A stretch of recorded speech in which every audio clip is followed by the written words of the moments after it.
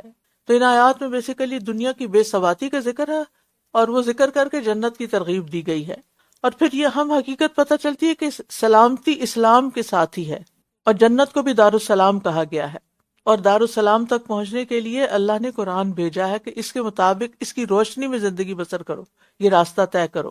اور پھر یہ کہ اللہ جس سے چاہتا ہے سیدھے راستے کی طرف ہدایت دیتا ہے، تو ہدایت بھی اسی سے مانگنی چاہیے، اور اگر مل جائے تو غنیمت سمجھ کر شکر بھی ادا کرنا چاہیے۔ جن لوگوں نے احسان کی روش اختیار کی ان کے لیے اچھا بدلہ ہے اور زیادہ بھی، اور ان کے چہروں پر نہ سیاہی چھائے گی اور نہ ہی ذلت، یہی لوگ جنت کے ساتھی ہیں، وہ اس میں ہمیشہ رہنے والے ہیں۔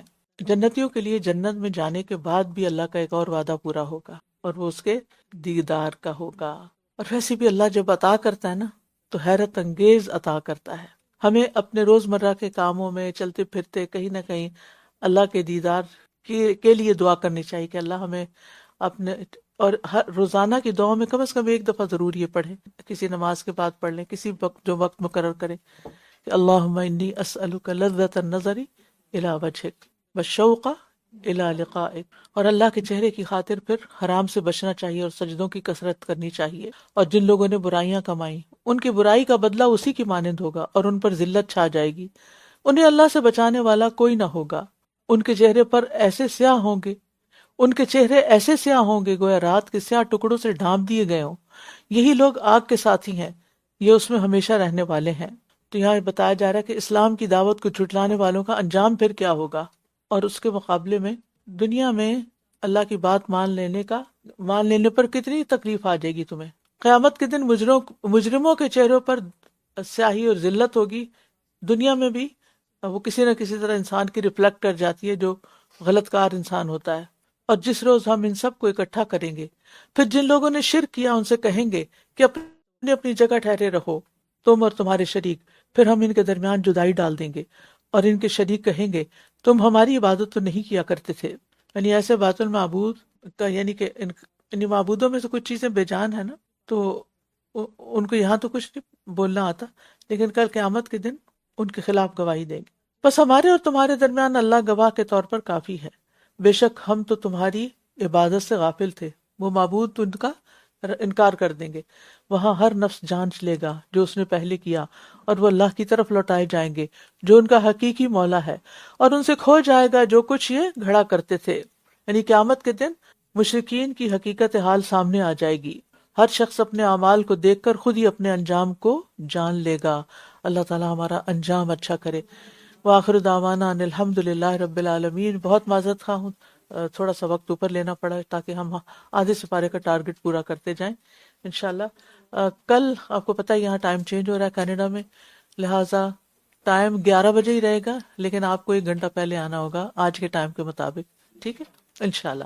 یعنی جب 10 بجے آج کے مطابق جو 10 بجے کا ٹائم ہے وہ کل کا 11 بجے ہو جائیں گے۔ اوکے، السلام علیکم ورحمۃ اللہ وبرکاتہ۔